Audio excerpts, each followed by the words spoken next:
What's going on, everybody? This episode of the podcast is sponsored by Barossa Transport. Barossa Transport offers comprehensive services for all your transportation and property needs, including vehicle transport, heavy equipment hauling, property cleanup, all sorts of stuff like that. Their dedicated team ensures reliable and efficient service, providing custom solutions tailored to your specific project requirements.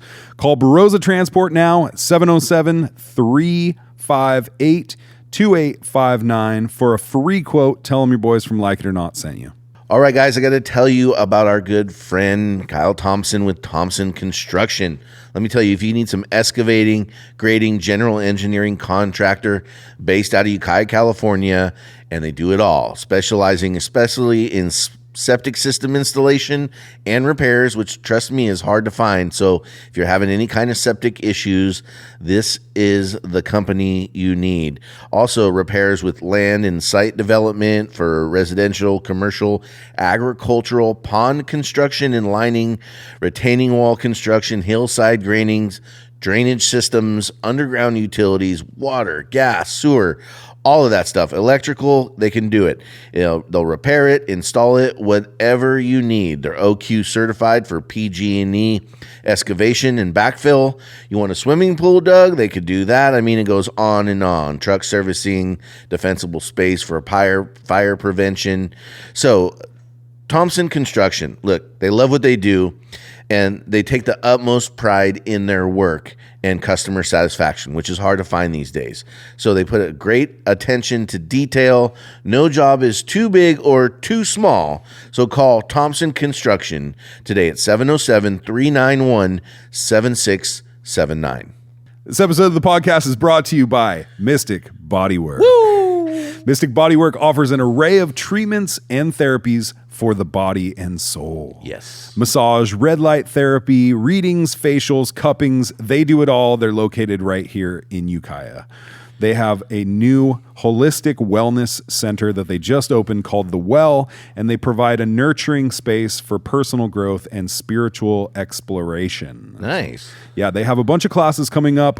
Upcoming classes include a psychic medium, a seasonal detox, herbal cleanse, astrology and tarot readings. Also, they do vinyasa, yoga, breath work circles, little upward classes, monthly full moon sound journeys, and Reikis. Like it. Little Reiki healing is always good for the soul. Yeah, this is the place that Drew needs to go, and you need to go there also. You can check out all that they have available at mysticbodywork.com, or you can call to schedule an appointment today at 707-380-4742. Also, OG sponsor, The Original, has been helping us for a long time. Got to give a big thanks to the Thirsty Axe. You can check them out on thirstyaxe.com. Visit that site for all the cool stuff they got going on. They do a fun trivia night. They do karaoke. You can throw axes at zombies, play pool, cocktails, food, live performance, music. They got it all. So if you're ever wondering what to do on a rather uneventful Friday night in Ukiah, maybe Saturday or any day of the week for that matter, go down to the Thirsty Axe. Tell them the boys that Like It or Not sent you down there. Have a good time and have a drink on us. This episode is also sponsored by Pure Blends Barbershop. Woo! Voted for 3 years in a row as the best barbershop in Lake and Mendocino counties. Wow, that's you know how big our counties are? Lake and Mendocino, that's a lot of counties. You know how many barbershops there are? Lots. A lot. You know how many won 3 years in a row best barbershop? Just one, and that's Pure Blends, ladies and gentlemen. Drew and I both go down there and get our hairs trimmed up, our beards trimmed up, and our mustaches waxed. And we want you to do the same thing because you got to look good, and Pure Blends is the place where you go to make that happen. But you can't just show up. Yeah. You got to give them a call. Call to book an appointment right now, 707-472-6097. Tell them your boys from Like It or Not sent you, and they'll cut your ear hairs for free. Yeah, and Lord knows I need it.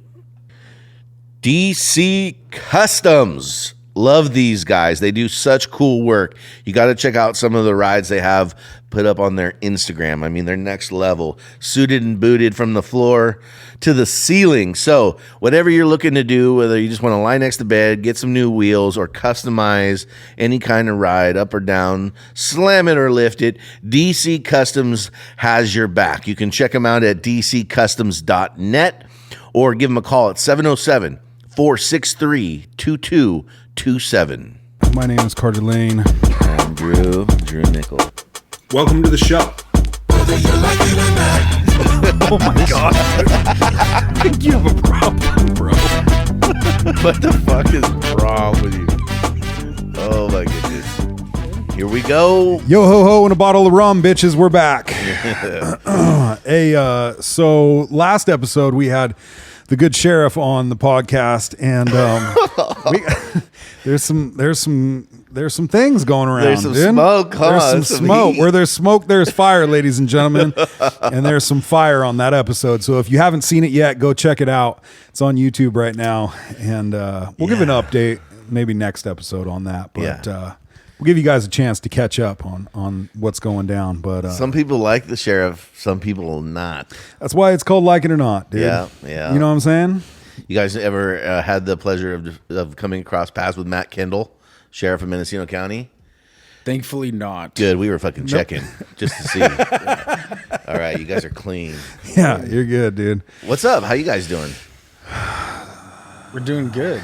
Are you sure? Dude, think about it before you answer. We got Dave and John from CLUTTSCO here and their friend Me too. Me Too.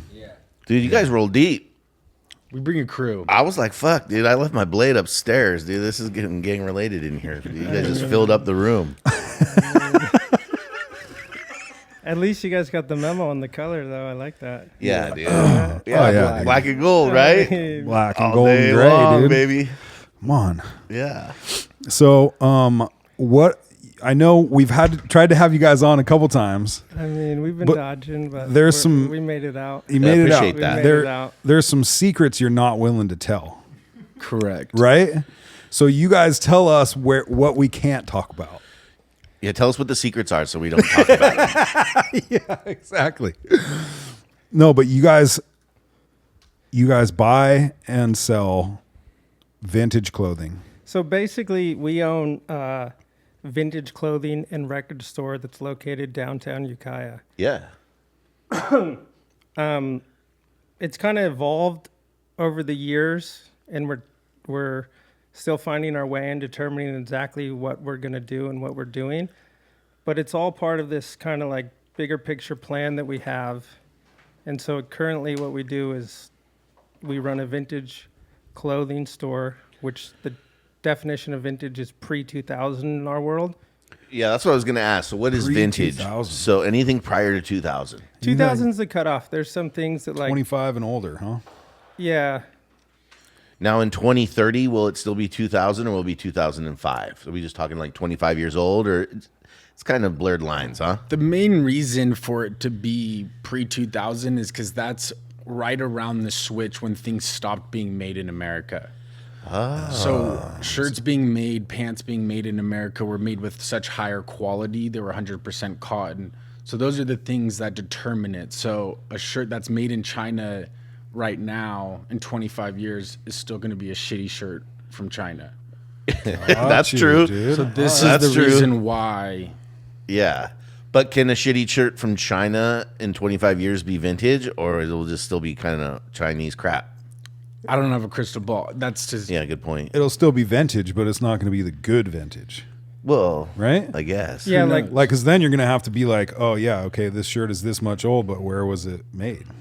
Yeah, like the big thing is a lot of times people get mixed up on the year, and it's less along lines of like a timestamp, and it's more as like our market seeks out very specific pieces from very specific eras because they represent something or they bring something to the table, such as like an advancement in technology or some sort of fabric that is different or some sort of like stamp on history, such as like a Nirvana tee pre Kurt Cobain's suicide. Yeah. And so it's like way more specific than like, oh, it's 20 years old, let's sell it. And it's like, I mean, these guys literally flew here from Japan, and they're seeking pieces that like transcend current fashions and trends and things like that. And they're like, their stamps or timepieces in Americana or Yeah. what we did in the past. That's cool.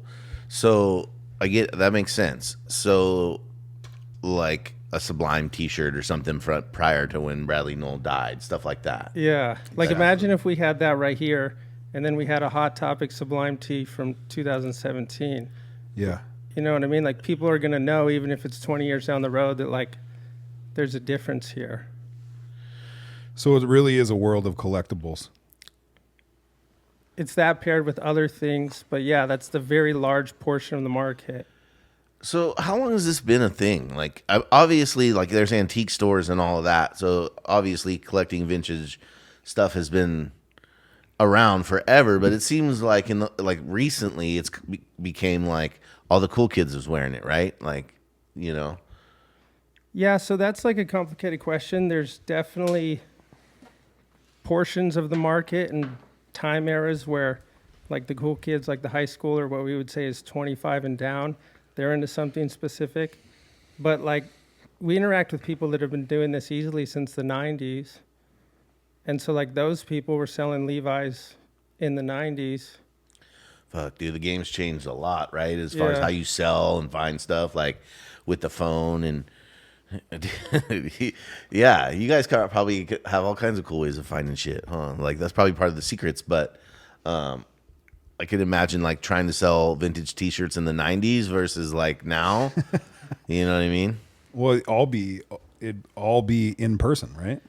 Dude, if I had my dresser from '95, I'd be fucking rich. I had some cool shit, dude.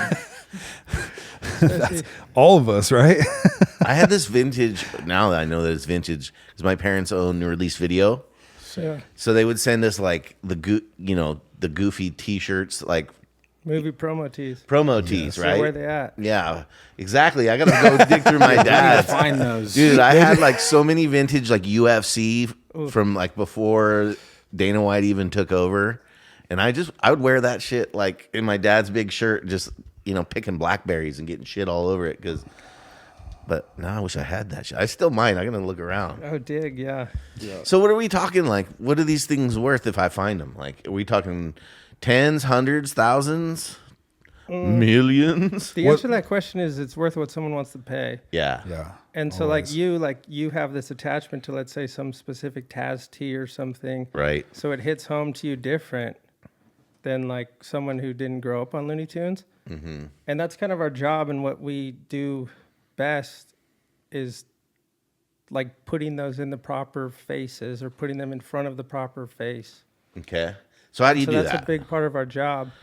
So break that down for me a little bit. Like your job, like does somebody like commission you, or do you just know this guy likes that, and I know that guy's got that, so I'm going to try to connect the two and do a deal? Well, there's sections. I'll let Dave talk. Like an example is I'm not like a big sports fan.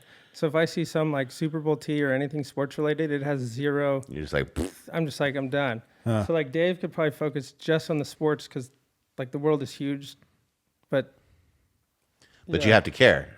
Yeah, And you got to so know your like, shit. Like you got a Giants tee on that doesn't look new. no, so this shirt's older than I am. Right. Wow. I bet like probably 90% of my closet's older than I am. You know what I mean? Yeah. So like that's the stuff we're looking for. And this shirt is absolutely faded black. It's a Giants tee. It's oversized. And for someone who's big like me, that is tough to find. But yeah, like we're a nostalgia factory. You know, like we are pulling on the heartstrings of like someone's childhood to a certain generation. And then there's the younger generation who's super into the hunt to find unique pieces. And that's part of the fun as well. So like the mall, how you guys or even us grew up going to the mall, like the mall is dead. It is, huh? Like you go, it's a ghost town in a mall. And now it's like these vintage shops or thrift stores or flea markets, antique shows. That's like where younger people are shopping. And we kind of saw that early on. And it's about, you never know, like when you're swiping through a rack, what the next shirt is. And so, like, yeah, John doesn't care about sports. I like sports. But selling a Carolina Panthers shirt in Ukiah is going to be hard. But 49ers stuff will sell off the racks all day. Yeah. Yeah. You know. And Giants and Raiders and Exactly. But like even in the Raiders, right? Like we found Los Angeles Raiders stuff. And nobody ever buys it because they want Oakland Raiders stuff. Really? Yeah. Based on where we're located. fuck yeah, that's a thing, dude. I would definitely want some LA Raider shit. That's We'll cool. pull up. Yeah. You know where they're located, You're right? not gonna- 108 School Street. yeah. Dude, I tried to come by a few times. You guys like We lock the door. yeah, or something, dude. Beat it. I gotta Beat show it. up between like noon and midnight, all right? Like, don't try to roll through at 11. Ain't nobody there, Yeah. dude. No, they You like to guys do are just things going late. they're going to bed and Yeah. you guys up on School Street just like hella late, just fucking going through boxes and whiling out. Dude, yeah, we're down there late, and the street's dead. But our neighbor, the tattoo guy, Christian, Yeah. shout out Christian. His lights and our lights are on. We'll be in there 10, 11, All right, dude. working. Yeah. Post jujitsu, you can come through. Yeah, right after it'll just show up. Cool. So how go ahead. Well, the biggest thing with our hours is like, yeah, they're not set in stone, and that's part of like what's fun. That's what cool motherfuckers do. Yeah, like We you show know, up like, when we feel like it, people motherfucker. are like, when are you open? We're like, I don't know.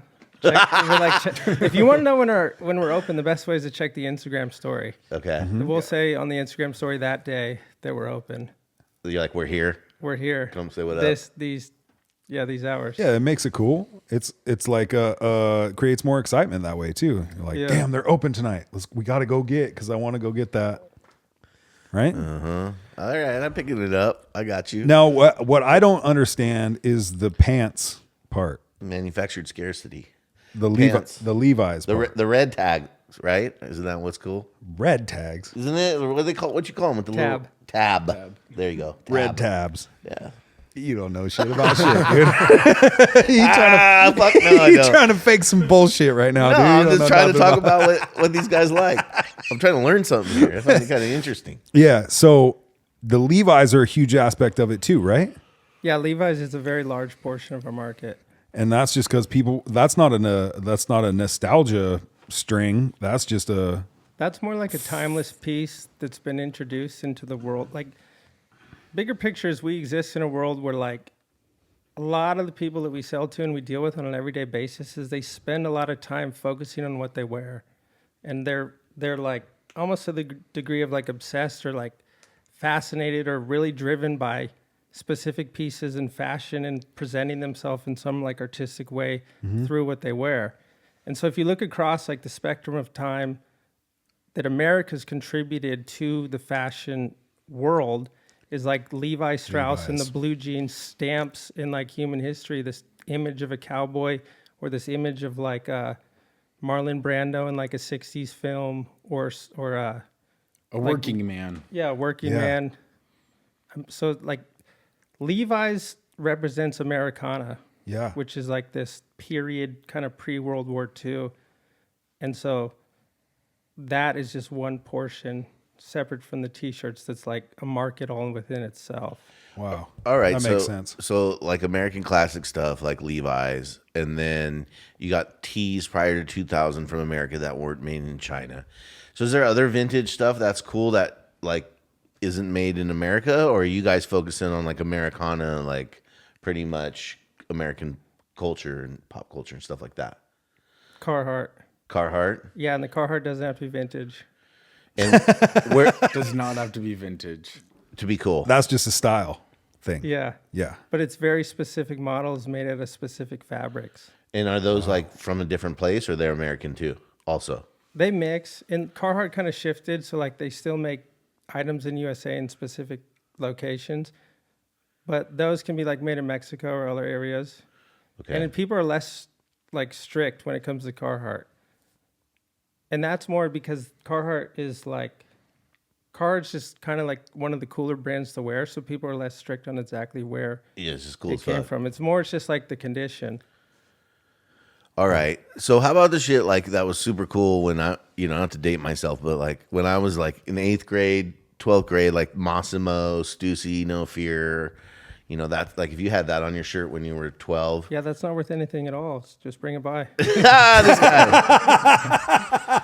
Okay, I think I have some in my drawer. Drop it off. Yeah. Okay, at least you're gonna give me a fair price. Pretty worthless. Silver tab jeans, yeah, nothing. Just bring them by. So that shit's like, dude, I bought and wore silver tab jeans like basically until like probably 5 years ago. I'm literally wearing a pair right now. Yeah, dude. They're the best. Especially for big Ever. dudes like us. Yes. Like, they're not tight. They're the baggy, best. They're mad loose. I used to buy them off of eBay, like brand new pairs. You know what I mean? Like, and I got through a bunch of them, dude, but I can't really find them anymore. Well, you can come down to 108. Yeah, I go down there and I'm like, where's Check all the the double Instagram. extra large shit? And Dave's like, it's in my closet at home, bro. God damn it. Yeah, dude, they take all the extra large shit, XXL shit for themselves. No, but to be honest, we actually save all our silver tabs for this gentleman right here. Oh, yeah? Yeah, so he owns He's a silver tab The guy. guy in the middle or the guy on the end? right here. Yeah, this So guy. he owns a store called Desire Store, and it's in Japan, and he likes the silver tabs. Where in Japan? Oh, center north, countryside. Countryside. Okay. Yeah, countryside. Okay. Koyama. We've been to Japan. Really? We went to Japan. We went to Where? We went to Astuji and Tokyo and Mount Fuji, but we were playing music for U.S. military like bases in Japan and South Korea. Japan's cool though. Oh, nice. Food? Do you like food? Japanese food? Yeah, yes, sir. hell yeah. That was one of the best parts. I like drinking Japanese beer too. And eating those little dried fish. I don't know. You guys been to Japan yet? Oh, you gotta go. fish. You know, you eat those Yeah. kind of chewy Snack. snacks, dude. Yeah. Japanese snacks, little dried fish. Remember that festival we played right in Mount Fuji, and Yeah. all the like the food vendors had those fish on the sticks. Yeah, dude. Yeah, that was crazy. We were like famous over there. They wanted our autographs and shit. All right. We're big in Japan. Cool, man. Well, welcome. Yeah, thank you. Yeah, absolutely. So all the silver tabs go to him, Yeah. and he sells them in Japan. What do you do with our silver tabs? What do you do with our silver tabs? What did you? You do. You do? What you do with them, bro? We know you do something with them. You do. Yeah, translate it for him. So you guys find clothes in a variety of different places, I imagine, right?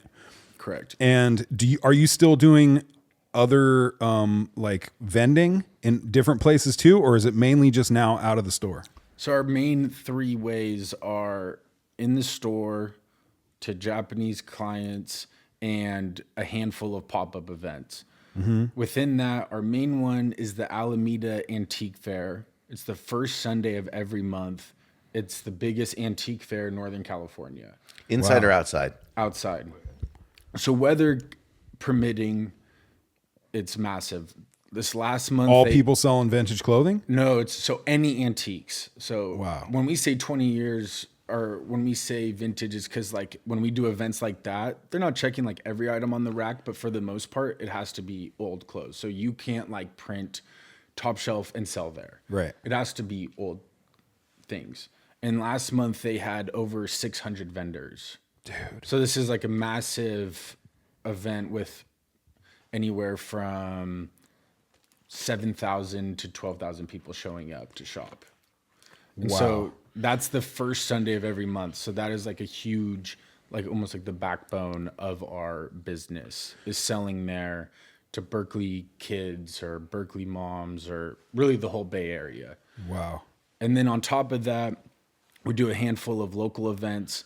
So the next 2 weekends will be in Petaluma, one for Butter and Egg, which is a super cool event. If no one from people in Ukiah, if you've never been to Butter and Egg in Petaluma, they shut down the whole downtown, major parade, tons of food vendors. that's cool. Lagunitas is there, all kinds of breweries. People, from what I've heard, people are just getting like absolutely wasted. and buying your shit. And then we'll be there too. And then we'll be there too.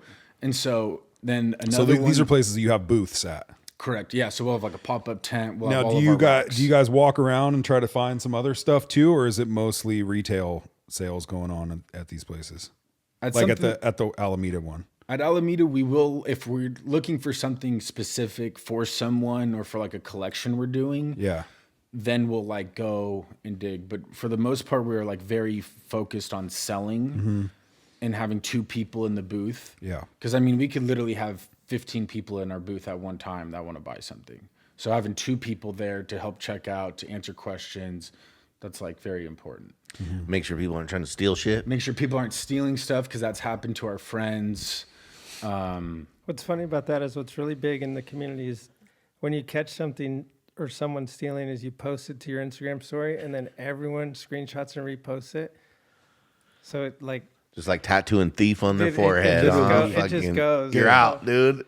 Blackballed. Yeah. Well, good. That's what they get.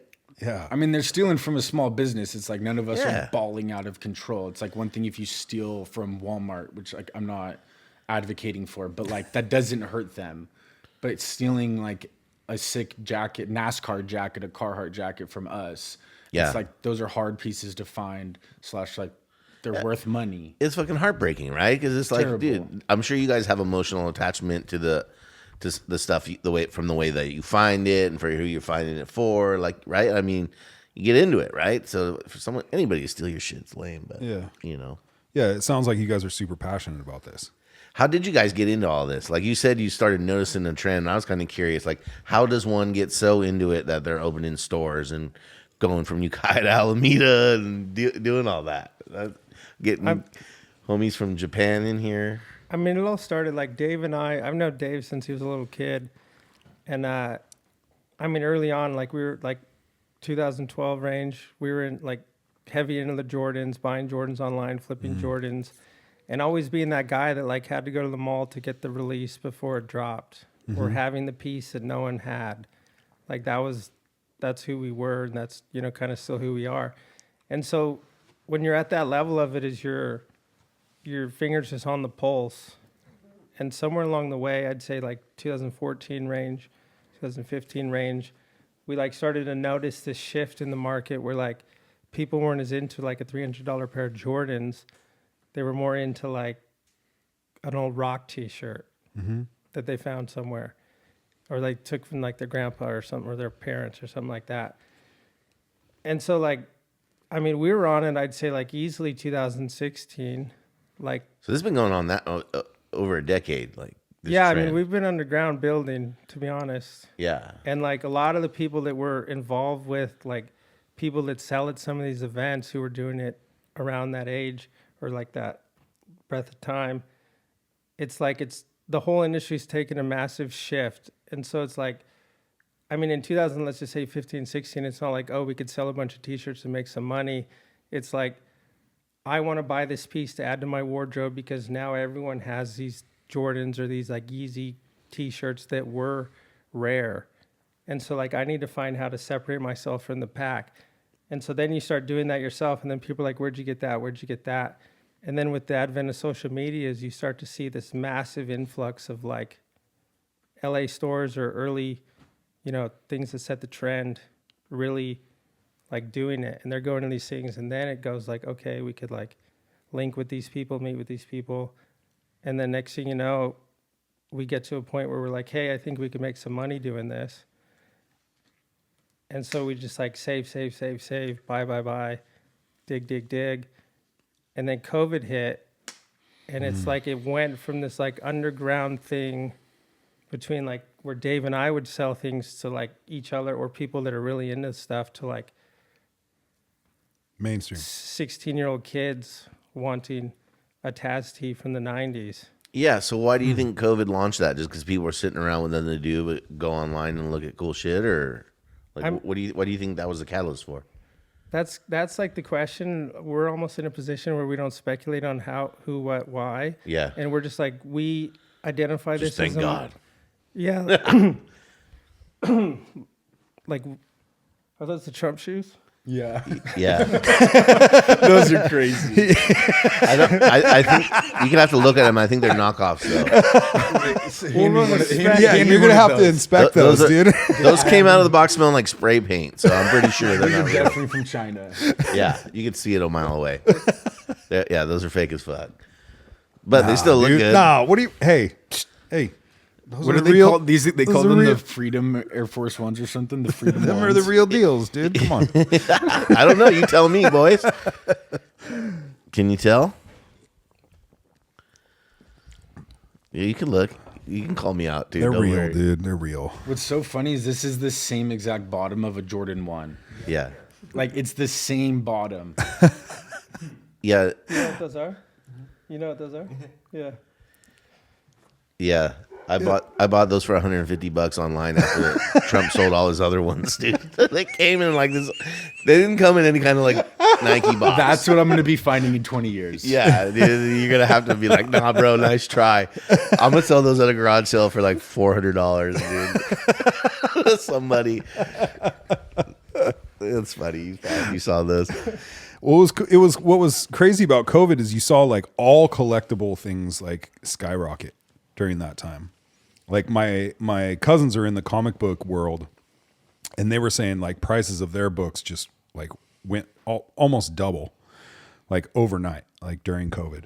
And I think it was because people are like wanting to have some sort of like real goods, right? Like something that's actually worth something. Well, what can you do when you're stuck at home? Like you can buy shit online, collect stuff, learn about Right, stuff, and have extra money to and you're do getting so. checks in the mail, I was dude. going to say stimulus checks. Yeah, you got help a lot of stimulation, this. dude, You know what I right? mean? Like, Yeah. Totally, you got the free stimmies. 1600 like I'm about to get fresh. Yeah. Well, dude, hopefully Elon and Trump sent out that 5K. That That'll pump I'll see it you up. guys with bigger chains after that. Might be able to get gold, not silver. Yeah, dude, that's what's up. Yeah, dude. What'd you guys bring today? Brought some teas to show. I want to see. So, dude, I talked to you about it before, but some Bob Marley fucking double extra large tees would be rad, man. Dude, if you got a vintage Bob Marley shirt from when Bob Marley was alive, like that's got to be, We got the lead on one in the closet. We're working on it. dude. That's sick. I want to see He that. saw Bob. This is something that, like, as far as Ukiah goes, is just like Wow. Let's see. Oh yeah, dude. it's like a vintage AFI hoodie. Yeah. You know, this is probably early 2000s, but as far as Ukiah goes, I mean, AFI. Yeah, what, So what's the deal on the condition? It doesn't matter. Yeah, Like same obviously it sorrow. matters, but I mean like sometimes if it's ripped or whatever, that's cool, right? Yeah, that's no problem. Like, Okay. I mean, a giant hole is like another story, but a rip in the neck.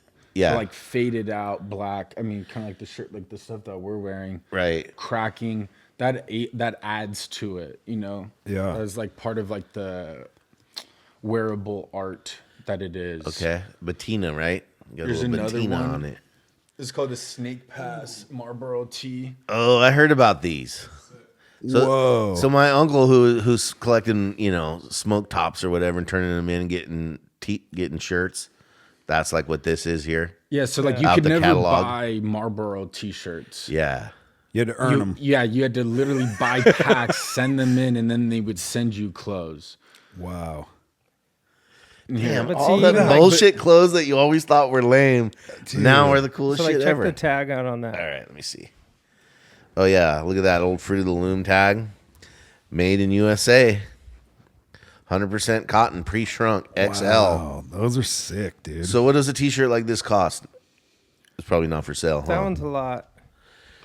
That's like easily in the $3. $300 Yeah, or more. or more. And like the reason why that one is Snake worth that Pass. much $300 to $500. is like most Marlboro tees don't fetch that. But Travis Scott wears that t-shirt and then the whole world goes crazy because Travis Scott wore that t-shirt. The rapper. Oh, the rapper. really? And so JJ's like back that's there like shaking the his head, he definition knows. of like an influencer. So like these guys, like he's tried to buy that shirt off John 4 times. He's all, yep. Yes, that shirt. Oh, Very popular in Japan. Yeah. Yeah. oh yeah. How much you offer him? Oh, 5? And you said no. I mean, it is. Come on, $500 it's in right my- there, dog. It's in my closet. Yeah, dude, come on. How about 6? Wait, whose shirt is this? That's mine. John. This is yours? Yeah, so like I've had that tee easy, like 2022 maybe. Okay, so you saw Travis Scott wearing it, and you're like, I got that. No, was Travis before Scott put it that. on because I threw it on. Oh, dude, you wish, bro. Dude, you wish. No, that was the thing. Is like some of these tees you just randomly have, and Yeah. then there's this artificial spike. All right, that's sick. Okay, But that one's, I understand this one because you couldn't buy it, Yeah, right? So it makes it even that more rare. do you wear that shirt ever or not? You a kind little bit sometimes. when you want to flex. Yeah, Yeah. You know, Yeah. Potter Valley Rodeo. Yeah, dude, with the rattleskin boots. Yeah, dude. Just for the big events. Yeah, dog, I love it. Okay, cool. I'm I in. think you guys will love this one. Let me As, see. like, Oh, guys, Oh, damn, dude. Eagle with the marijuana leaves. Holy shit. We could have put that on the sheriff when he was here, dude. Dude, do you that reminds me of my I had an Emerald Triangle shirt. yeah, we've seen that tee. Wow, Yeah. dude. What happened to that? I don't know. Find it. Fuck. Dude. We're about to be rich, bitch. So Wow. what's that cost, you think? Like, what could you sell that for around here in your store? So what's crazy about this tee is if you look at the script on the bottom, that's this guy named Randy Johnson. If anyone knows if Randy's still around, have him sheriff? reach out. No, Okay. so Randy was the artist who did this logo, and we okay. actually have T-shirts like the Emerald Tee, where he would do pro cannabis T-shirts, and he would do the These ones. officer T-shirts, and he's the one that made the red tail hawk logo. Yeah, yeah, he made yeah. that, and there's a bunch of stuff that we'll find that has Oh, this this dude guy's right here. thing. 88. Yeah, yeah. So imagine wearing a shirt with a pot leaf on it back in '88. Yeah, that's like They would have whoa. been like, "Yo, get this guy out of Take him my to house." jail, dude. Yeah. He fucking hippie. Made in the USA. That's So sick. is this one is more rare to Ukiah area, right? You're not going to bring that one to Alameda. well, we actually found at one point this one came in a pack of 3, and we shot one to Ian Powell. Shout out You Ian. know, so Yeah. shout out Ian Grasslands. All right. You know, There you go. Another What else you got? local heavy hitter. The Forest Club. Whoa, dude. The Forest made T-shirts. wow. Apparently, huh? You got one. Yeah, so this is probably That's based your on the size, tag. right? No, this is like a small, large, Based on the tag, what do you think? How old is that? early '90s. Early 90s. Yeah, and so that's how into the weeds we get. Is like by looking at this tag, I can almost tell you Yeah. within 4 or 5 years, late '80s, early '90s. Now you can tell what's on it or by how worn out it looks. Like, or by both. looking at the tag. Just by the tag Just the itself. tag. That's Just the marker. tag. That's the key. Yeah. Yeah, so something like this in this area is cool, but like anywhere else is just Yeah. a random T-shirt. It's just a random Right. T-shirt. Stuff like that. All right. That's cool too, though. Like, But Yeah. something like I don't know. like a Metallica, you Yeah. know, from '80s. Sad pretty but sick, true. Yeah. That's a classic, huh? You're going to be crushed with that all day long. It's like this is going to be popular anywhere Yeah. anywhere with anyone. in Japan. Yeah. How much? They're big in Japan. Metallica. Oh, 300. 300. Yeah. Damn, dude. Okay. 2.5. So 2.5. I'm 3 curious. to Like, 500 for that one in Japan. I'm sure some of the times you guys score these at places for like dollars, right? Like $5 in garage sales. But like, what's margins on these? Are you guys? Or does it just totally depend? I mean, to be honest, like if an old guy has a Metallica tee, he's not letting go of it. Yeah. You know, like The there's forest one, maybe. exactly the But forest the one- Metallica one, probably not. Yeah, right? like Right. especially like the dude went to the show. Yeah. Yeah. You know, Yeah. That's true. That's what you were telling me about the Bob tees, too, right? exactly like Similar. the guy with the bob tee is he's got a whole. He's not around here. Lives in the Bay, but he's got a closet full, and I've been talking to him for 2 or 3 years, and he's like, "Oh yeah, we'll see." You know, Yeah, Like, I to get it. him, it's not about making money on a T-shirt. It's like he was at the show, and this is the T-shirt. Right. and it's not like it's not like you're trying to give him like 10 stacks. Well, yeah, It's like you're talking like, hey, we'll give you a couple $100. He's like, yeah, but these days that's a tank of gas and some burgers. yeah. So it's kind of like, Yep. you're like, give me that shit, man. Hold on. But then there's Working on people.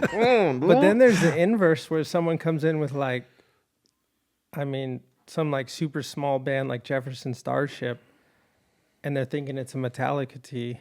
Yeah. And we're like, no, this isn't a No one likes that shit. 90s Metallica tee. No one Yeah. likes that shit. You know? Right. Did you have a Nirvana thing in that pile that I saw? Dude. Yeah, let's see what else you got. I would imagine it's both, right? So people who got stuff and they don't want to let it go just because it's worth more to them nostalgically than for the money. But then, like, you got to go to, like, estate sales probably, dude, where people are dying and, like, they're, like, just selling all their shit for pennies. Probably score there. Yeah, dude. That's the shit right there. So Kurt Cobain was alive when that T-shirt was made, you think? No, this is post. Post, okay. Which would drop the value significantly. Yeah. Like even just something as small as that. Well, that's kind of a big deal, right? I should die. That way you can get all the Don't even money say that, from bro. our top shelf t-shirts, dude. No, you make me sad just saying that, dude. Everything we've made so far is before I've died. Like that so- blanket, I'm gonna sell all your shit. Yeah, dude. The blanket be worth hell of money, dude. Oh gosh. Fuck it. Well, that's cool. You know what I'm saying? What do you got? You got pants over there? Yeah, so I got some old Levi's. These are kind of cool.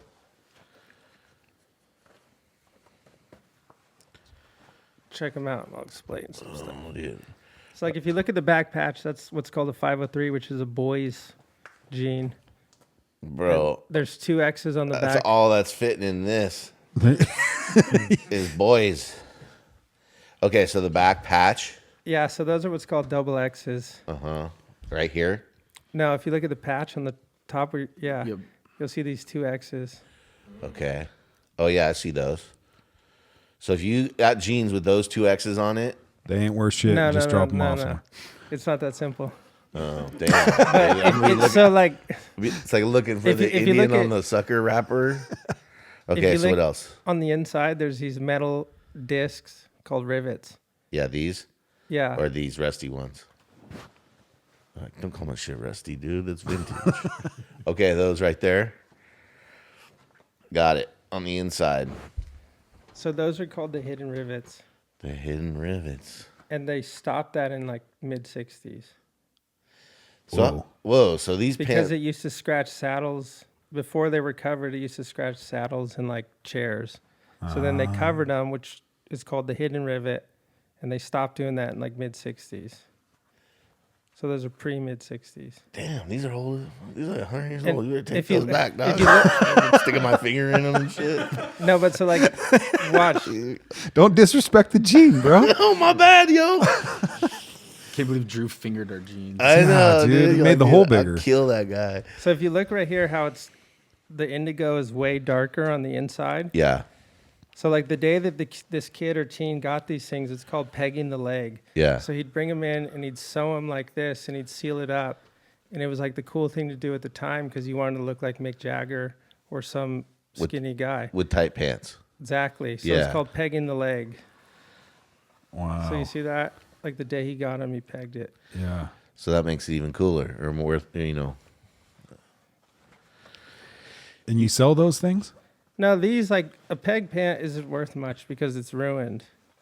You know, That's just more of a collector. this is just collectible. cool. Yeah. Yeah, Like- it's just cool. This Totally. person worked. Like this on the back, this is called hige. This is like from sitting on a tractor, sitting on some thing and doing labor. So the denim would crease like that and the indigo wears out in specific spots. So cool, dude. You find like clothes from that are that old are all smaller, like people getting bigger over time. These are the Everybody was same. skinny back then. Same. Whoa. Creased up. So you sell this kind of stuff. So if someone wanted to buy those jeans, what do they cost? These I probably wouldn't sell. Okay. Nothing's for this. We got the cool shit in here. None of this for sale. Right? That's cool though. You got to bring the trophy stuff, right? That's cool. So is this piled? This is just your guys' collectible stuff? Or some No. of it I you mean- guys have for sale or? A lot of this stuff. It's all for sale for the right It's all price, for right? sale. It's all for sale. But the thing is, and this goes back to like the hours or why we're here, why we're there, and we're not open. Is like Yeah. our market is way bigger than Ukiah. Sure. So if you look at like the big picture, what we do is like number one is we buy this product locally. We're not like ordering it online and getting it shipped here. Is we're buying this product, people bring it into the store, and then we bring it to a specific market. So the odds of someone walking in 108 School Street and being like, "Do you have a Nirvana tee from '95?" is Pretty low. extremely slim. Yeah. Yeah. Compared to these gentlemen come over and they're looking for something like this. Yeah. So as far as these pieces being for sale, is like these are set aside and saved for specific purposes. Yeah, I get it. You guys are like art dealers, like basically, but finding like pop culture stuff and you're like selling it to people who have a market for it, especially if they're not from America. I mean, people in America in general, but even cooler to other people who aren't Yeah. as used to it. What is though locally, what's really big for us and we do sell Yeah. is records. We're actually a record store, and I got a killer record we have for sale right downtown. Oh, look one at of that. Oh, shit, dude. New kind of world. We even got the blanket up behind you. Wow, dude. We appreciate that, by the way. That's Yeah, cool. You thank guys, you do guys that, for doing man. that for us. So like big picture is like, if I were to say what we do is in Ukiah, the main thing we sell is records and audio. And we do like certain things. That one's cool. Oh, yeah. Yeah, dude. Pull the vinyl out on that The one. art of drowning. Okay. I'm afraid I'm going to break your shit. Nope, no. You don't know how to handle records. Here you Help go, him you out, do it. Carter. Ooh, this is sick, dude. Look at that. That's cool. This is what got me into AFI was this record right here. Mm-hmm. Yep. Did you ever see him at the Phoenix? Yeah, we did. I didn't see them in their heyday at the Phoenix. I saw them when they returned to the Phoenix. Me and Drew sat outside without tickets one time Yeah. trying to get in We got in, though, didn't when we? we were in high school. Oh, no, we didn't get in then. No, No. we didn't. No, Wasn't as resourceful in high school. we couldn't get in. But yeah, I saw them when they like came. They did one show where they like returned. They came back. It was dope. Yeah. And we saw them in Chico, kind of. You know what I was just thinking about? They Boy, used to come to our brewery shows, Yeah. our they Christmas shows. see them around town. Oh, Yeah, that's cool. That's crazy. Recently? No, this is in like 2000s. vintage. We used to do a Christmas show every year instead of a Halloween show. So we do a Christmas show because everybody would be home for Christmas, all of our friends and stuff. And I just remember a few of the guys being in there. Yeah. Yeah. So, but yeah, dude, that's super dope. I mean, this stuff is all like really cool because it's really like individualized. Yeah, so I see the pants that people peg. Like, so isn't there, you guys are talking about people like putting together, making a statement with what they're wearing. And isn't there something called like upcycling in what you guys do? So is that where people will like take a t-shirt and then like redesign it or cut it or just do stuff to it or like make cool shit out of already cool shit, or what's that all about? I mean, so we do that. Like people bring us thrashed Carhartt all the time, and we do our own repairs. So we'll patch things, or we'll add like different colors or fabrics to things. Okay, so that's where you take something that maybe like it's real tore and you put it back together but make it cool. Yeah, we'll patch it. When you get to the more advanced things like the Levi's, there's like very special people that are very good at what they do, and they're dealing with that. The Carhartts, it's more of like a rugged thrash look, so Yeah. the repair's intentionally sloppy. Yeah. You throw some mud on it while you're doing Yeah, it and you know. shit. A little But- grease. One thing that we just started doing that's been successful is like we're making these crop jackets. So we'll take certain pieces and we'll raise the length that it falls on the torso, seal it, add buttons, and do things. And so we'll sell those to like women, and they're pretty popular. But that's all with like older pieces. We're not making it from scratch. We're definitely upcycling and changing the original intention of that piece. And so that's a big part, is like where we're at is like there's multiple things going on. Number one, we're establishing a market with other like-minded people all around the country. So there's like other people we sell with, like Back Hit Depot's a super good guy who's in the Bay Area. There's just these friends that we have, Main Ingredient. His store's Desire, it's in Japan. And so there's like this big cultural shift where the youth are not shopping at malls. The youth are like picking up pieces like this. So as we're presenting that, we're also bringing in other factors such as upcycling or alterations or like repairing things that didn't have value. Those are getting added to the market. And the main thing as far as Ukiah is like we're thinking bigger. We're thinking like we're thinking long term. Like we're going to be doing this for long term, and we look at this as an industry that's getting established, and we're on like the very tip of the wave as it's forming. We don't look at it as like this cool thing that people are going to do. We look at it as a shift.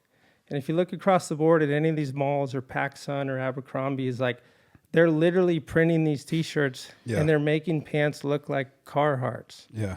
And those are cool, and there's people that are about those, and I'm not knocking any of those, but there's also people that say like, hey, that's just like an imitation of this. Yeah. And so as that's happening, we're also doing things such as establishing a buying hub. So the main purpose of downtown Ukiah, which ties into the thing about your hours or when are you there, what are you doing, is like that's a buying hub where people can bring this stuff. We can help them assess what it is. And we're like focusing on this bigger market that's going to be established over time. So as far as like how much are these pieces, what are you going to sell them, is like I'm not really in a hurry to get rid of a mid-90s Nirvana tee. Yeah. You know what I mean? Because the odds of me finding it again is pretty slim. Right. And you sell it for a couple $100 and it could be worth a lot more than that over time. Yeah, and even like outside from the financial perspective, is it's just like that's a really cool tee. Yeah. You For know? sure. Yeah. No, I get it, but it's also like, you know, how much room you got in your closet, right? I mean, eventually you're going to have to fucking sell something, you Yeah. know, but I get it. Yeah. How much room you guys I mean, I got get in it. I that would be store? the same way. Like anything you're into, you collect, like you end up having it all, right? I mean, it's cool. But so you think this trend will continue on? Yeah, I think this is like here to stay. You don't think it'll cycle out like fashion tends to do, and like eventually vintage shit isn't cool anymore, and now it's T-shirts from China? I mean, I think like big picture mass market possibly, Yeah. but like we've seen this massive shift where like people who were not into what they wear, they were not seeking out $300 Jordans, or they were not that early adopter that's looking for this very specific piece to add to their wardrobe. They're like identifying people that do that online, and you pair this idea of sustainability, upcycling things, and like this whole narrative of like the benefits associated with that yeah, I see it as a cultural shift and not a temporary trend. And there's certain things like these Levi's from the 60s, like blue jeans have been cool since the were gold created, rush right? era. Yeah. 150 years. You know? Yeah. Oh. Yeah. And so like to answer that, is very specific pieces that carry significant cultural value over time. I think people will continue to seek those out, and it's growing.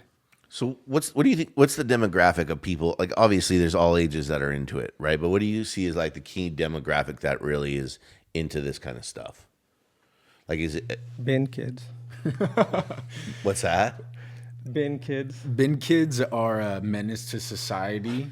So, like, if your kids say, Dad, I want to go to the Santa Rosa Goodwill bins, that means that they're hanging out with the wrong crowd. Oh shit! So, like, if your kids start saying that, you should start, like, you need to sit them down and be like, no. You will never be a bin kid. Okay. A bin kid. Oh, digging through bins. Digging through the Goodwill bins. Goodwill bins. The Goodwill bins. Well, you guys got me wanting to go do that shit right now. Dude. I'll be honest. Definitely do it. It's amazing. You'll come back and be like, I'm never going back there again. I got swarmed by 18, 15-year-olds. Oh, really? It's like that. Oh, dude. my Kid. kid- They Have- would punk you. Have They you would seen- bully you. Yeah, I What, bet. dude? Catch Yeah, the people's dude. elbow. They definitely dude. call you a boomer. They'll be wearing a WWF shirt. I'll show them the moves, dude. Like, tell Unc to get out of here. Damn, dude. This is my bin, dude. Oh, now it's on. Now it felt like a challenge. Have you seen the dig pile that these guys do? No. Dude, they go, yeah, it's fun, right? Oh, it's the best. They throw a huge tarp down on the ground and then like hundreds of shirts in this just big pile of shirts. And then they blow a whistle when it's time to fucking, when the pile's like open, ready to attack. Okay. And it's like ants, dude. And they're just, The kids are all around like a piñata kind There's of deal. fucking shirts flying up in the air and people grabbing and fuck. It's craziness, dude. So this is our $5 so dig cool. pile. We do this at the lot on Main, which is a part of the Friday Art Walk. Yeah. So it's the first Friday of every month. We're not there every first Friday because that aligns with Alameda, and we just don't have that much product. But Yeah. like, so we just did one last month, and then we're gonna do it again around September. Nick Johnson is the one who runs the lot on Main. Yeah, we're gonna have him on too. He's gonna talk about the lot on Main and then the first Friday art walk and all that stuff. Yeah, you got to control it. See, the thing about the tall bartender, Nick Johnson, aka the tall bartender, is you have to harness his energy. And you can make sure you tell him that we said this. Because Nick has the best energy in the world, but you got to make sure it's like pointed at the right direction. Otherwise, it's just spraying like an Uzi. Okay. Yeah, So yeah, when you have yeah. him on It's So just he like could be a laser beam or hose. fire hose, huh? All right. So yeah, you guys are gonna do another one in September, probably. Yeah, and we're actually looking for music act. If you guys, Top Hey. Shelf wants to do in something. We could be September. available. We're hoping so. We're gonna get it big. Like, I mean, last time there was at least 150 people, maybe. At least. I mean, you were there. Yeah. Yeah, You were there. Yeah. because we're doing. So we'll be there first Friday of September. Bao Bun's gonna be there, Oh shit. Oh, and we were yeah. hoping you guys That'd be dope. would show up. We're going to try to recruit DJ Szechuan, Yeah. you know, to spin some for us. Yeah. To really get it popping. There's a stage now. So Oh, now yeah? There's like an actual stage that you can be on, propped up. Dope. Yeah. We'll have to see if all the boys are available. Shit, Top Shelf's almost vintage, dude. We are vintage, bro. Fuck, dude. Hey. Oh, that's the way it almost goes. 2003. We were formed. So Yeah, a few more damn, years. dude. Yeah. 3 more years and we'll be vintage, bro. It is what it is, man. It'll happen to everybody. You dude. got a The top goal is shelf to get shirt old. up in there? exactly We do. right, dude. Yeah. Yeah. We do. That's right. Do you know what era that's from? Do you remember? Which one is it? It's black with like a turquoise mushroom. Or it's like a guy with headphones. Oh, my bad. Oh, that'd be right after we moved back here. So 2006, 7, something like that. Should have said 2001. It would have made it worth more money, dude. I just said we weren't even formed until 2003, dude. Yeah, so what? I'd No be one lying, catching that dude. I shit. don't lie. Come on, I man. was just trying to sell T-shirts. You know what I mean? Yeah. So, but the dig pile, man, that thing's awesome, and kids go wild for it. I mean, it's a $5 t-shirt. It's cheaper than a cup of coffee these days. Like, Yeah. let's be real. Like, to find something like that. And you guys throw in some like good shit, right? Like, Bangers. yeah, I mean, not like a 95 Nirvana tee, but like 96 Bull tees. yeah. You could find. I mean, kids are finding great shit in there. Yeah. Yeah, we definitely load the dig pile. In this September, it's going to be like extra loaded because we've kind of been pulling that stunt, you know. So we got to make it like, Yeah. there's going to be big things in there. Yeah. Some a couple hidden gems. Someone's gonna be hidden, yeah. stoked. You should post them. Be like, right. okay, these are the Oh, 3 yeah. hidden gems that are going to be in the dig pile. It opens at fucking 5 p.m. Come on down. It's crazy, dude. You got to see this. I'm in. I'm converted. I'm gonna come get some cool shit, dude. I just show up. I noticed, like, I never really, pay attention, but you just start seeing more and more people wearing it, right? Like, I go in the barbershop, everybody's wearing a shirt like that. I'm just like, all right, I see. So all and these it's cool it's kids. NASCAR and it's Harley Davidson stuff. Like those are the big ones around here too, right? And sports and Yeah. everything. Yeah, think of like American culture. Like Harley Davidson is an American brand. Again, like the Levi's, right? Just like the Levi's. I think Yeah. like that transcends. Like Very Harley specific. Davidson is sold around the world, but where did it start? It started in Milwaukee. Yeah. So like that is, yeah, the definition of Americana. Like it's from here, but it's appreciated around the world based on quality, branding, and the product that it provide. The experience of riding a Harley. Like the dude who rides a Harley from whatever Ukiah to San Francisco, it's the same thing whether he's riding it here or like in a foreign country. Like that feeling of riding it is different. Yeah. So what's like the absolute hottest shit right now? Like if you had 1,000 of them, you'd be a millionaire. Carhartt. Or Carhartt, that's what's in, huh? Really? Carhartt thrashed, and bucklebacks. thrashed Thrashed Carhartt, Carhartts, huh? double knees, jackets, vest. And it doesn't really matter what age, or What the are you older the looking better. Yeah, I'm curious. What are these guys What are looking you trying to for? buy? Yeah, send them What do you the. want to purchase? What's hot? Yeah, like What? What? How you say what's hot in Japanese? See, I'm supposed to be learning. I'm supposed to be learning Japanese. It is extremely hard. You're supposed to be. Supposed to be. Talk to him, dude. it'd be good, Right. good for business, huh? That's the thing is I'm trying to learn it so I can have these conversations. Yeah, I would think like old school Nintendo game shirts would probably crush too. I don't know. if Those that's- do pretty well. I want some Ninja Turtle stuff, dude. Yeah, like Ninja Kid shirt or Ninja Turtles. like And Ninja Turtles. yeah, He-Man, Masters of the Universe. Yeah, there you Kind of go. shit would be dope. Yeah, think like they didn't make a lot of Nintendo T-shirts. Right. You know? Yeah. Like, and if they did, it was just like very limited runs. Like right now in the shop, we have a Nintendo Mario Super Strikers T-shirt. It's like a soccer jersey, actually. Yeah. And so it's like, how many of those did they really make? Yeah, that's what I was thinking. Like a lot of these are like promo tees that they made for things that would come out, like events, movies, games, and so they were kind of like one-offs and one-runs. Man, I gotta dig through some boxes. I We know, need to find some of those Yeah, movie you do. tees. dude. I got them somewhere. I think my parents probably have them. Those new release video ones. New release video, yeah, and just all the stuff we used to get in the mail. It's crazy. Yeah. They kind of stopped, and it's funny enough. Like 2000, they stopped sending all that stuff. You know what I mean? They like used to get the posters and the cardboard cutouts of standees and all that cool promotional shit, and then eventually they were just like, "Fuck the little guy," running all through the studios, and it kind of like lost that kind of fun culture part of it. From like retail video store stuff. What's the story with the lobster that was on that building? So that was good question. So the building after new release closed, they just rented out the building, and for a while, Ted Baker clothing, they're based out of London. You know how you got like the polo for Ralph Lauren or the crocodile for whatever it is, Lacoste. lacrosse, and then Ted Baker had the fucking lobster, dude. Lacoste. Lacoste. Whatever, dude. For LaCroix, dude. Lacrosse, dude. The Topo Chico. But it was just their logo for their shirt. Okay. And so it was funny because they were like an international clothing company, but the lady that did their books for Northern California was from Ukiah, so they just opened a store there. So, but that was crazy too. Like I get what you guys are doing, just because I remember like talk about bins. We'd have like the $3 movie bin, and people would get gang related over. They would wait outside, dig through it, and pull it out, and and all the VHS and stuff. So that's probably making a comeback too. I would You imagine. probably saw the shift from VHS to DVDs, right? Oh yeah, I lived through it, dude. What's the That deal? was your life, Speak dude. on that. Speak on that. Yeah, well, I mean, it's just technology changes everything.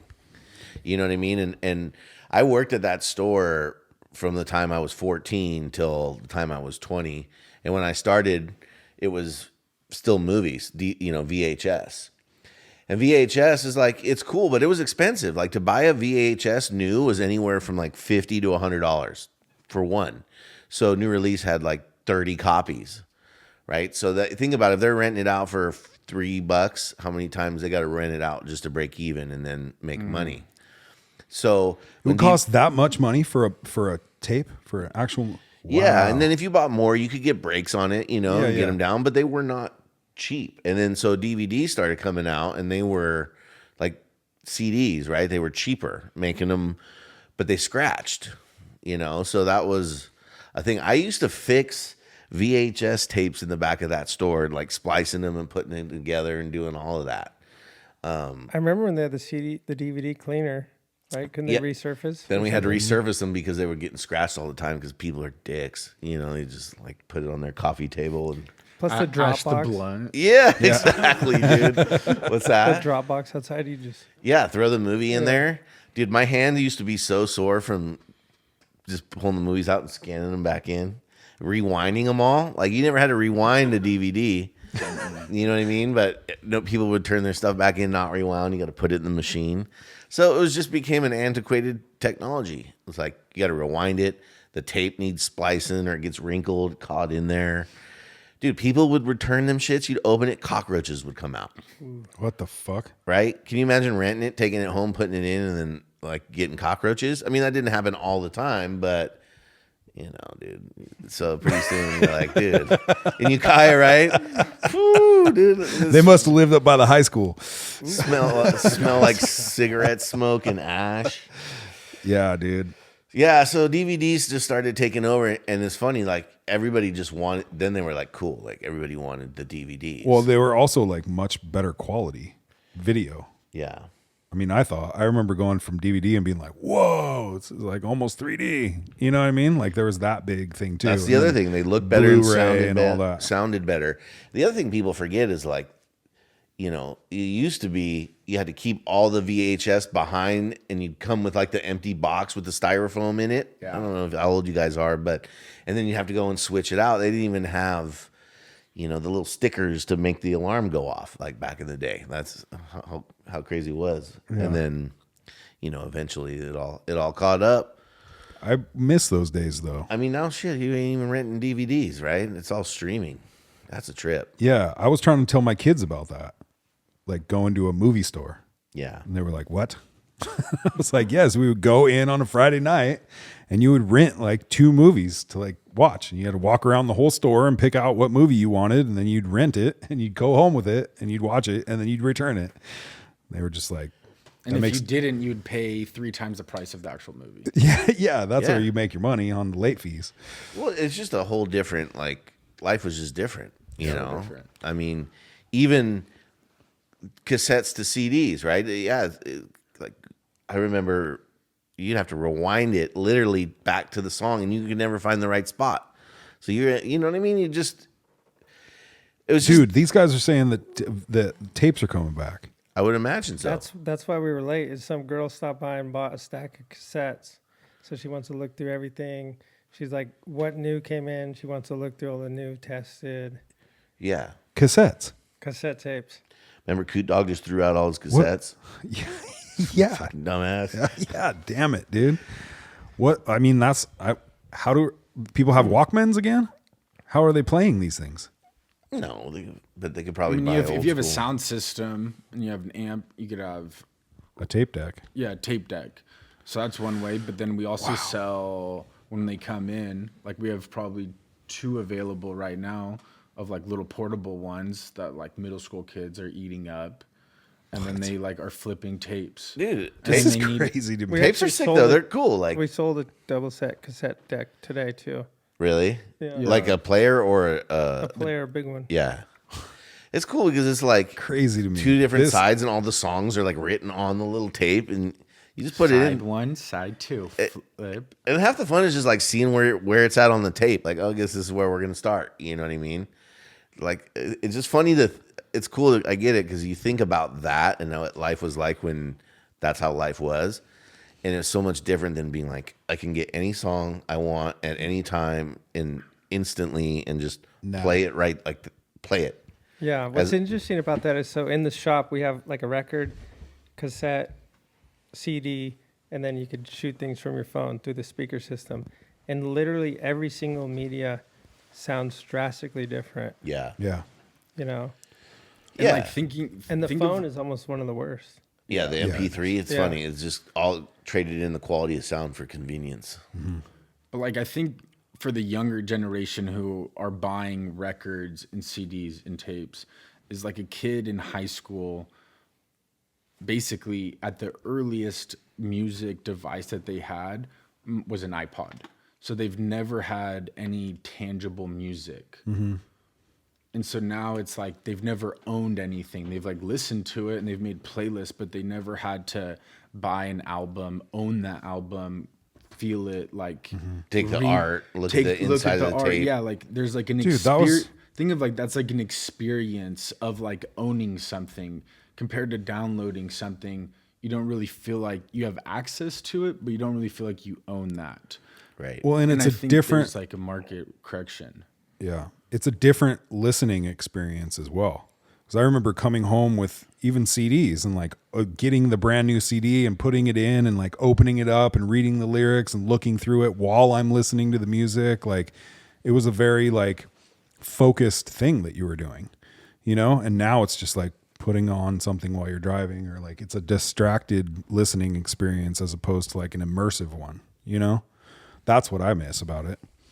It's like getting that. That's why I like the vinyl's coming back, you know? Yeah, So you get vinyl's big, back in a big way. so Maybe rad. never even went anywhere, but it's definitely big. Yeah. Right. But now it's like mainstream again. Yeah, it's big in all ages. So there's old guys, girls that come in the shop, young kids looking for vinyl. Yeah. Same thing. Just liking it, have it, touch it, check it out. It's you know what I mean? tangible. Yeah. You can own it. From a music's perspective, there's actually a physical thing that's going on the vinyl as well. Like if you could turn off your vinyl, your speakers and stuff, and you play just the record and the needle, you can hear it still. Yeah. And there's like actual grooves in the vinyl that's like making these sounds. It's like such a cool thing. And to me, like, I don't know, I love the depth and the quality of like vinyl compared to any, like that's my favorite way of listening to music, will be on vinyl. Yeah, it changes everything. I have this Bob Marley album, and like there's one song on it, and it sounds like he's like in the room singing the song. Well, especially because It's those like were so fucking cool. recorded reel to reel tape and Yeah. then put on vinyl. It's like that's some of the highest quality like music you can get, as opposed to on your phone MP3, everything cut off, compressed, and you know, it's a trip. It's like you can make a playlist 2 seconds on your phone. Like I make a mixtape. You know how much effort that was? You know, I'd be like, dude, I must really like you, homie, because I spent so long making this for you. Yeah, you would give your friend a mix Yeah. Yeah. Burn CD. or some girl. Yeah, then it turned into burn CDs. Yeah, right? I'd actually do tapes. But yeah, the tapes were like you'd have to like get it to the right spot and then Press record and play. Yeah. Dude, And sound like record old from people one now, dude. record from one tape to the other one. And this is why you'd get bullied at the bins. Yeah. Because we'd be having this conversation. Because you're dude. That's all right, dude. Yeah, it is. I'll what be it Unk. is. Unk with a new T-shirt, Yeah. new vintage screen T-shirt. printed tag. Okay. What's this funny guy. is that just screen printed. They're all single stick? No. So there's like this funny. So the bin kids is like it's kind of a way of life, and it's like it's Yeah, a way that tell these me about younger this. cats make money. But so going into just certain examples. So the Goodwill bins works is people donate things, and there's these hubs called Goodwill like wholesale or the bins, and there's like a couple of them in California. And so it's like the distillation of things that don't sell or things that are too junky, like all go to these specific locations.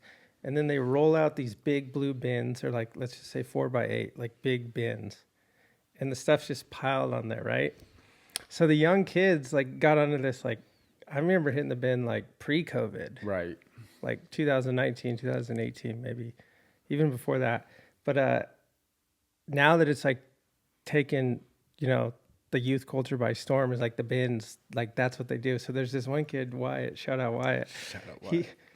He goes to the bins, but he's also got to go to school. So he's maybe like a senior or junior, but like dripped, like wearing like a 1950s Levi denim jacket that's like, you know, worth more than his teacher's outfit, you know, and like railroad conductor pants or whatever. So he's telling us this story. We're checking in. We're like, hey, how's the bins going? And so How's life on the bins? because like the people that work at the Goodwill are starting to see like someone pull out some like 50s Levi's jacket, they're like, oh. And so they pull out their phone and they start Googling, and then they get wise to it. So now there's this constant tussle between the bin kids and the employees at the bins. And they start screening stuff or upping the price. And by the way, at the bins it's sold by the pound. Yeah. So it's like $1, $2, $3 a pound. So like you just get all this stuff in your cart, you dig in a bin, you put it in your cart, and then you check out and they weigh your cart. So we're like, hey Wyatt, like how's bin life? He's like, bro, they're fucking pissing me off, man. And we're like, what's up? He's like, dude, they started charging $5 a pound for the Carhartt. Oh. And then there's Because they were getting wise to it. yeah, getting 'cause they wise. got wise to it. And he's like, and I'm looking in the back, and I could tell there's heat in the bins, but she's not putting it out. She's not bringing it out. And I'm like, I got to get back to school. Put it out. Put it out. And so now our like phrase is like, put it out. Put it out. Why you holding out? So like you with like the new release t-shirts, it's like, put it out. Yeah, there's heat in the bin. There's heat somewhere. Go get it, Drew. Put it out. So that's the life of Let's a see what I bin can kid. find. That's I the get life it. of a bin kid. All right. Cool. Dripped. Where did you guys meet? This guy? Yeah. No, Where'd we meet? what's me? Where'd we meet? This is actually my brother. I see the resemblance. Yeah, brother. So we have the same birthday, exact same birthday. Okay. Oh, there you go. Yeah. Even the same year. So I'm checking out this guy's sunglasses, even though those are vintage. Oakley. Those are new? Brand new Oakley. Those Brand look like, new? Them look like 90s Oakleys. Like I know. Like, those are brand new? Yeah, brand new. Okay. They're cool, Pretty though. dope, dude. Nice. So how'd you two guys connect? We met him in Alameda. Oh, yeah? Yeah. There you go. And they came from Japan over to California to try to find some vintage. Yeah, he Hookups. probably comes like, you come quarterly? How many times you come? 4 times a year? Oh, 3, 4. Yeah, so he comes like on some sort of recurring basis to stock his store. How do you get the shit back to Japan? Like, you can't just check your luggage, can you? No, he'll take probably 10 plus boxes back with him. Like this isn't like Ship a small, it. Yeah, so he'll ship it, check it. On a ship or something? Or airship it? You fly it back on an airplane or on a ship? No, airplane. Oh, okay. Cool. Wow. Dude. So we met him in Alameda, sold him some stuff, and then we just built the relationship over time. And so now we'll just like set things aside and he'll connect, he'll come up. And so as soon as we're done with this, he got into town maybe 10, 15 minutes before we came up here. Oh, got it. So we're still going to go back to the shop and he's going to do some buying. Cool. And so our night isn't like close from over. You guys are just getting started. You guys going to be open while that's happening? Are you guys open late tonight? We're always down to sell a t-shirt, yeah. Yeah. But we usually lock in and let them do their thing. Like they want to take their time and make sure they get things that they can work with, you Yeah. know? So that store isn't that big, right? Or you guys have a storage in the back or something square like? feet. It's like pretty decent. big. Oh, wow, It's okay. multiple rooms, yeah. Yeah, they got the back room and And we stuff. pack that thing like Yeah. we pack a coop like a caravan, you know? Yeah. Like up to the ceiling. So then when you go to Alameda or to these other places, you're taking stuff out of the store Correct. and going. Okay. That makes sense. So what's like some of the faux pas? Like, what do people do that it just annoys the fuck out of you guys? Like, you know what I mean? Like, don't show up and do that. Is there anything like that? What do you mean? I don't know. I'm just wondering if there's like stuff people do that's like, you know, annoying or like not. Like don't stretch out the neck. Yeah, something like that, or like, I don't know, Haggle. bring in dirty clothes. Yeah, try to like. We get love you a to haggle. Sell your shit for cheaper A than. fucking low baller. Yeah, any of that kind of stuff. That's what I don't like. Well, there's Low ballers. Yeah. Give me what it's Takes worth, one to know dude. one, doesn't it? What are you talking about, dude? What do you mean? I don't know. I'm just talking shit. probably the biggest thing is like eBay, the phone. So someone pulls something up on eBay and they're like, "Oh, look, this T-shirt's worth $300 because someone listed it for $300." Oh, Yeah. And so it's the constant story of, "Oh, well, what are the solds going for?" Yeah. And they're like, "What's that?" And we're like, "Oh, click this little button that shows you all the recent solds." Oh, what do you know? It's sold 15 times for $60. Yeah. You know? Yeah. And then it like turns into They're like, Yeah. no. But that one says This one's 300. different. Therefore, I have that one, and you should pay me half of that one, and then you can sell it for 300. And we're like, yeah, You're like, that's not the way it works, that's Boomer. not how this works. yeah. Why don't you put it on This eBay isn't for this $3 exactly, and like, then come this back is- in 2 weeks and we'll buy it for $60 when it doesn't sell. Yeah, that's Yeah. what we tell people. Like, this isn't the internet. Like, this is real life. Like, if you want to list it on eBay and deal with like the people lowballing you, you can do that. But like, and like that doesn't happen all the time. But yeah, like the phone changed everything. Like, you can take a picture of something, and other images of that thing will pop up. But like, there's so many variables that change price or worth or whatever it may be, that part can get frustrating. Or someone brings something in and we say we're not interested in buying it, and then they try to convince us that we should buy it. Yeah. Like, they become the expert, even though when they walked in, they're like, I don't know anything about this. And then you tell them what it is, and then they become the salesman. Yeah. And it's like, yeah, That's not how this works. Yeah, beat it. Go to Pawn Stars. And two, like a big part is like everybody, like the pieces that we brought, these are all heavy hitter pieces. Yeah, they're cool. High ticket pieces. But like we'll find hundreds of shirts that are worth $10, $15, $20 to these. So these go to a specific portion of the market. But at the end of the day, it's like we're just selling very basic pieces that are cool. Like the biggest part of the, at least the Ukiah business is like $5, $10, $20, $30 items. So everybody gets fixated on this, oh, that's a Nirvana tee worth 300 plus or whatever. When like, that's not really how it works. It's like, we have essentials and basics, such as like a $60 pair of Levi's that's from, let's say, 95. That's like not some crazy story. It's just a basic piece that some girl needs for Friday night. And so, yeah, the biggest thing is everybody thinks like this is the distillation of like Yeah. Yeah, I get it. And so for the most part, it's just very basic things like the records. Our most common record is probably like a $10 record, And so, yeah. Yeah, that's a trip though. That a lot of those shirts are sell for like what they did back then, right? They're like kind of worth the same or whatever. Yeah. I mean, they are used, right? I mean, it's not like it's all brand new shit. You get dirty clothes in there, and people like very, very, very dirty. Yeah, how do you treat a old vintage tee that's like super stanky or fucking dirty? Are you guys like hand washing that shit sometimes, or do you just not wash it, or what do you? The story of our life is doing laundry. Febreze that shit, or what? No, like we have methods and ways, and you have to treat things differently. But like, we're getting pretty good, and we're working hard at trying to figure it out. And so, yeah, I mean, there's really no reason to go into the details. We just do a lot of laundry. Yeah. Like a lot. Like literally at my house, there's probably at least 15, 20 loads just waiting. Wow. And there's like wet, some dry in the dryer, some wet in the washers. I would hate that life, dude. Yeah. I hate folding clothes. It's a fucking worst. And like the thing is like that's just part of the process. Yeah, sure. Then it's like you got to bring it in the shop. I got to lint roll everything. So I probably spent an hour lint rolling and depilling items that I just purchased. What's And, like, depeeling? You know, like when you getting get the like bits of shit a, off a, of it. sw- a sweatshirt and it has like those like little pills. They're like little fuzzies that come on like sweatshirts and whatnot. And so we take that off because it makes it look way better. It makes it feel way better. Yeah. And a lot of people in the industry like don't do those things. So like those are the little things that we do that make like a big difference in the long run, especially when you're doing it at scale. But yeah, like we don't want to sell clothes with dog hair on them because I wouldn't want to buy a shirt with dog hair on it. It's vintage dog hair, dog. Dog